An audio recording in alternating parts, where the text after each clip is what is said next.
നമസ്കാരം, ഭാരത് ലൈവിലേക്ക് സ്വാഗതം. പാർത്ഥ, ശശി തരൂർ ഇന്ത്യൻ ഉപരാഷ്ട്രപതി കേൾക്കാൻ നല്ല സുഖമില്ലേ? ഇപ്പോൾ പൊതുവെ പറയപ്പെടുന്നത് ശശി തരൂർ ഒരു രാഷ്ട്രീയക്കാരൻ എന്നതിലുപരി അദ്ദേഹം ഒരു രാജ്യസ്നേഹിയാണ്.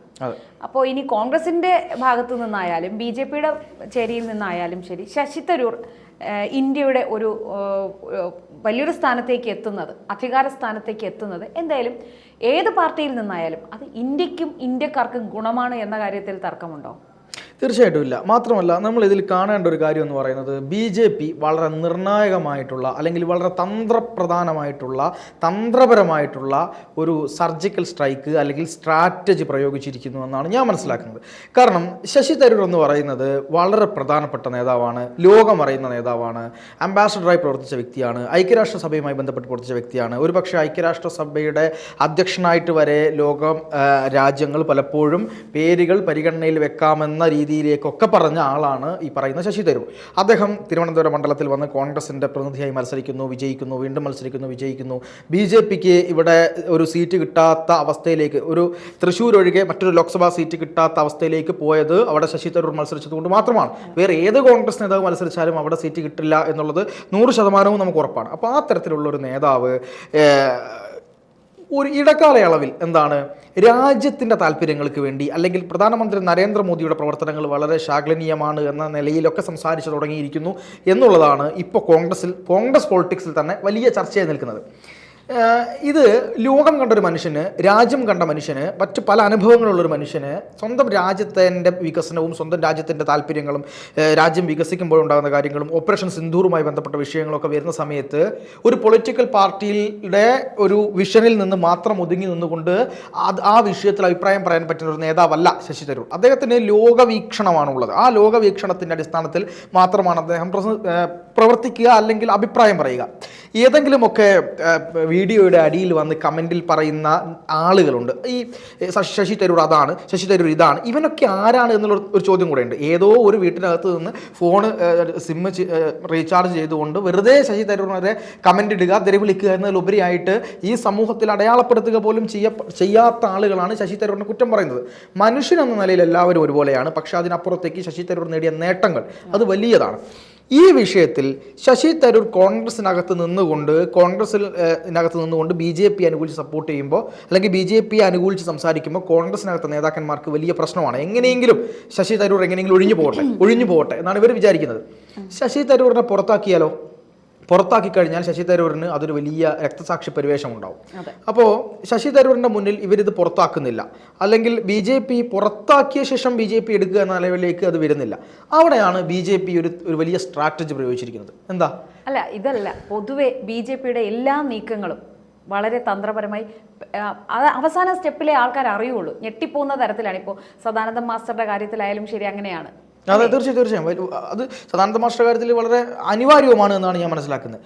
ഇവിടെ ശശി തരൂരിന് എം.പി. സ്ഥാനം രാജിവെക്കേണ്ട, ഉപരാഷ്ട്രപതി സ്ഥാനത്തേക്ക് അദ്ദേഹത്തെ പരിഗണിക്കുമ്പോൾ അദ്ദേഹത്തിന് എം.പി. സ്ഥാനം രാജിവെക്കേണ്ട. കോൺഗ്രസിൽ നിന്ന് ഉപരാഷ്ട്രപതി ആയതുകൊണ്ട് പുറത്താക്കാൻ കോൺഗ്രസിന് കഴിയില്ല. മനസ്സിലായല്ലോ? ഉപരാഷ്ട്രപതിയായിട്ട് കോൺഗ്രസിനകത്തെ അല്ലെങ്കിൽ മറ്റു രാഷ്ട്രീയ കക്ഷികളിൽപ്പെട്ട അല്ലെങ്കിൽ മറ്റു ബി.ജെ.പിയുടെ ആശയത്തോട് ചേർന്ന് നിൽക്കാത്ത ആളുകളെയൊക്കെ തന്നെ, അല്ലെങ്കിൽ ഏതെങ്കിലും തരത്തിൽ കേന്ദ്ര സർക്കാരിൻ്റെ ഭരണം ആരുടെ പക്ഷത്താണോ അവരുടെ രാഷ്ട്രീയത്തോട് ചേർന്ന് നിൽക്കാത്ത ആളുകളെയൊക്കെ തന്നെ ഉപരാഷ്ട്രപതിയൊക്കെ ആക്കിയ ചരിത്രമുണ്ട്. ആർക്ക്? ഈ പറയുന്ന പല പാർട്ടികൾക്കും. ഇപ്പോൾ APJ അബ്ദുൽ കലാം എന്ന് പറയുന്ന മഹാനായ മനുഷ്യനെ ഇന്ത്യയുടെ രാഷ്ട്രപതിയാക്കിയത് ബി.ജെ.പി. ആണ്. ആ ബി.ജെ.പി. അങ്ങനെ ചെയ്യുമ്പോൾ അദ്ദേഹം ബി.ജെ.പിക്കാരനായതുകൊണ്ടായിരുന്നോ അദ്ദേഹത്തെ രാഷ്ട്രപതിയാക്കിയത്? അല്ലല്ലോ. അതാണ് അതിൻ്റെ ഒരു പവർ, അല്ലെങ്കിൽ അംഗീകരിക്കുക എന്ന് പറയുന്നത്. ശരിക്കും പറഞ്ഞാൽ മോദി സർക്കാരിന്റെ ഒരു നയമെന്ന് അല്ലേ? തീർച്ചയായിട്ടും. അപ്പോൾ ഇതുകൊണ്ട് ശശി തരൂരിനെ ഉപരാഷ്ട്രപതിയായി കൊണ്ടുവരുമ്പോൾ അത് അദ്ദേഹത്തിന് ഏറ്റവും വലിയ ഈ പറയുന്നത് പോലെ സേഫായി നിൽക്കാനുള്ള ഒരു കാര്യമാണ്. മാത്രവുമല്ല, ഉപരാഷ്ട്രപതിയായതിനു ശേഷം ചെയ്യാൻ പോകേണ്ട കാര്യം എന്തുവാ? രാജ്യസഭയെ നിയന്ത്രിക്കുക എന്നുള്ളതാണ്. രാജ്യസഭയെ നിയന്ത്രിക്കുമ്പോൾ ഈ പറയുന്ന പാർട്ടികൾക്ക് പല വിധത്തിലുള്ള രാഷ്ട്രീയ അഭിപ്രായങ്ങൾ വരുമ്പോൾ വ്യക്തമായ നിലപാട് ഈ സഭയിൽ പറയാൻ ആർക്ക് കഴിയും? ശശി തരൂരിന് കഴിയും.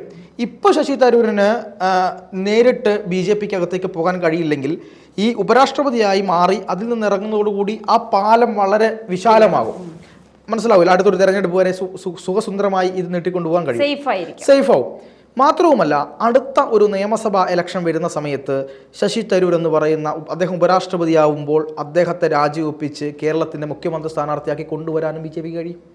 എത്രമാത്രം സ്ട്രാറ്റജികളാണ് ഒരേപോലെ വർക്ക് ചെയ്യുന്നത് നോക്കണം.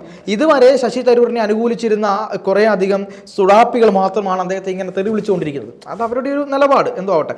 ശശി തരൂരിനെ ഈ CPM-മാർ എങ്ങനെയാണ് എന്തെങ്കിലും പറയുക? കാരണം കേരളത്തിലെ വ്യാവസായിക വകുപ്പുമായി ബന്ധപ്പെട്ട കാര്യത്തിൽ ശശി തരൂർ വലിയ നല്ല അഭിപ്രായം പറഞ്ഞപ്പോൾ CPM-മാരെല്ലാം കൂടെ അദ്ദേഹത്തിന് വളരെ വിശാലമായ മനസ്സാണ്, അദ്ദേഹം വളരെ നല്ല ആളാണ് എന്നൊക്കെ പറഞ്ഞതാണ്. അപ്പോൾ രാഷ്ട്രീയത്തിനുപരിയായിട്ടുള്ള പിന്തുണ ആർക്കുണ്ട്? ശശി തരൂരിനുണ്ട് എന്നുള്ളത് ഒരു യാഥാർത്ഥ്യമാണ്. അന്ന് അത് പറഞ്ഞതുകൊണ്ട് ശശി തരൂർ കമ്മ്യൂണിസ്റ്റുകാരനായോ? അതാണ്. അന്ന് DYFIക്കാരെല്ലാം കൂടെ പോയി അദ്ദേഹത്തിന് കാണുന്നു, അദ്ദേഹത്തെ ക്ഷണിക്കുന്നു, വികസന സെമിനാറിലേക്ക് ക്ഷണിക്കുന്നു. വേണമെങ്കിൽ ശശി തരൂരിന് CPM-ലോട്ട് വരാട്ടോ എന്ന നിലയിലേക്കൊക്കെ അവരുടെ ഒരു നിലപാടുണ്ടായിരുന്നു.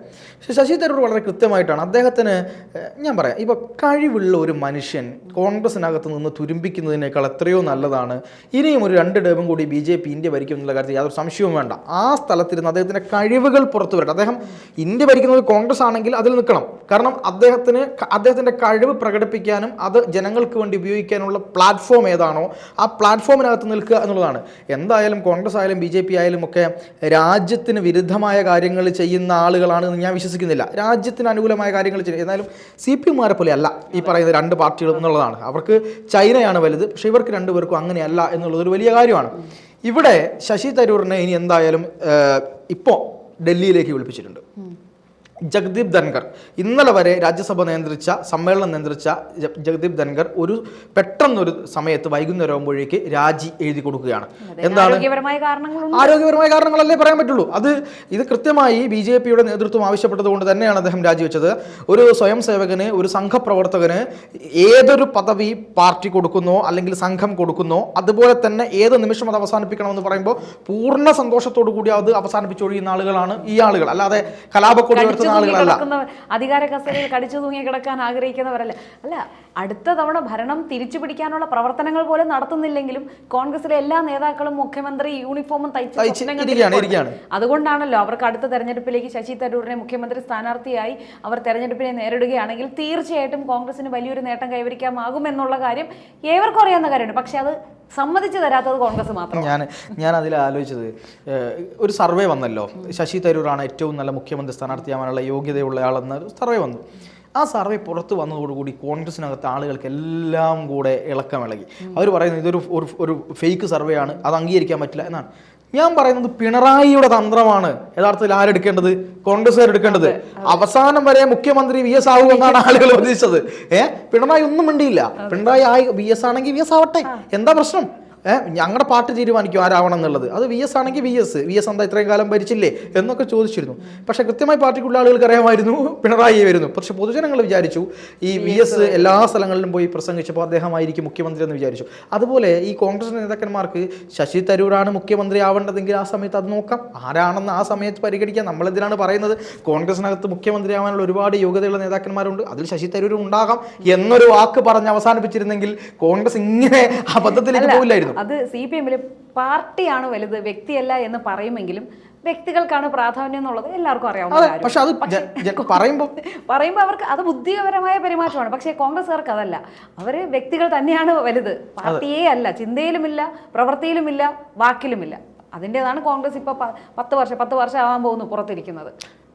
ഇനിയും 5 വർഷം കൂടെ അവർ ഇരിക്കാൻ പോകുന്നെന്ന് തന്നെയാണ് തോന്നുന്നത്. തീർച്ചയായിട്ടും. എന്തായാലും നമ്മൾ മനസ്സിലാക്കുന്ന ഒരു കാര്യം അനുസരിച്ച് ശശി തരൂരുമായി പല വിധത്തിൽ നേതൃത്വം ചർച്ച നടത്തിയിട്ടുണ്ട്. ഈ ഉപരാഷ്ട്രപതി സ്ഥാനത്തേക്ക് ശശി തരൂരിനെ പരിഗണിക്കുന്നു എന്ന കാര്യം അദ്ദേഹത്തെ അറിയിച്ചിട്ടുണ്ട്. അദ്ദേഹം സമ്മതവും അറിയിച്ചിട്ടുണ്ട്. പക്ഷേ പൂർണ്ണമായൊരു തീരുമാനത്തിലേക്ക് എത്തിയിട്ടില്ല. ഈ പറയുന്ന PS ശ്രീധരൻപിള്ളയെ, ആരിഫ് മുഹമ്മദ് ഖാനെ, അതുപോലെ തന്നെ ഉത്തരേന്ത്യയിലെ ഒരു പ്രമുഖ BJP നേതാവിനെ ഒക്കെ പരിഗണിക്കുന്നുണ്ട് എന്നാണ് ഞാൻ മനസ്സിലാക്കുന്നത്. BJP-യുമായി ബന്ധപ്പെട്ട് ഒരുപാട് കാലം പ്രവർത്തിച്ച നേതാവിനെയൊക്കെ ഈ സ്ഥാനത്തേക്ക് പരിഗണിക്കുന്നുണ്ട് എന്നാണ് ഞാൻ മനസ്സിലാക്കുന്നത്. പക്ഷേ അതിൽ നിർണായകമായ പരിഗണന കൊടുക്കുന്നത് ശശി തരൂരുമായി ബന്ധപ്പെട്ടാണെന്നും ശശി തരൂരിൻ്റെ ഈ ഒരു സ്ട്രാറ്റജിയിലൂടെ അദ്ദേഹത്തെ ഉയർത്തിക്കൊണ്ടുവന്ന് BJP ഒരു മുഖമാക്കി അദ്ദേഹത്തെ മാറ്റി കൃത്യമായ പൊളിറ്റിക്കൽ ഗെയിമിന് തന്നെയാണ് BJP മുന്നോട്ട് പോകുന്നത്. അതിനെ എതിർക്കാൻ കോൺഗ്രസ് വല്ലാതെ പാടുപെടും. ഒറ്റയടിക്ക് അതിനെതിർത്ത് കഴിഞ്ഞാൽ കോൺഗ്രസിൻ്റെ രാഷ്ട്രീയ നീക്കം അല്പത്തരമായി പോകുന്ന സ്ഥിതിയിലേക്ക് പോകും. കോൺഗ്രസിന് ഒന്നും പറയാൻ പറ്റാത്ത അവസ്ഥയിലേക്ക് കോൺഗ്രസ് പോകുന്നു എന്നുള്ളത് തന്നെയാണ് ഇതിൽ നിന്ന് മനസ്സിലാക്കുന്നത്. എന്തായാലും വളരെ ചുരുങ്ങിയ മണിക്കൂറുകൾ അല്ലെങ്കിൽ ദിവസങ്ങൾക്കുള്ളിൽ തന്നെ നമുക്കറിയാം ആരാണ് അടുത്ത ഉപരാഷ്ട്രപതി എന്ന്. എനിക്ക് മിക്കവാറും അത് എന്താണ്, നമുക്ക് ചില കാര്യങ്ങളൊന്നും പുറത്തു പറയാൻ പറ്റില്ലെങ്കിൽ പോലും നിർണായകമായ ചില ഗെയിമുകൾ ഡൽഹിയിൽ നടക്കുന്നുണ്ട്. അത് ഒരുപക്ഷെ ഇതിൻ്റെ തീരുമാനം അവസാനം എത്തുന്ന സമയത്ത് നമ്മൾ പോലും ഞെട്ടുന്ന മറ്റു ചില കാര്യങ്ങൾ പോലും അവിടെ സംഭവിക്കും. അത് ആ സമയത്ത് നമുക്ക് പറയാം എന്നാണ് ഞാൻ വിചാരിക്കുന്നത്. എന്തായാലും ഗെയിമുകൾ നടക്കുന്നുണ്ട്.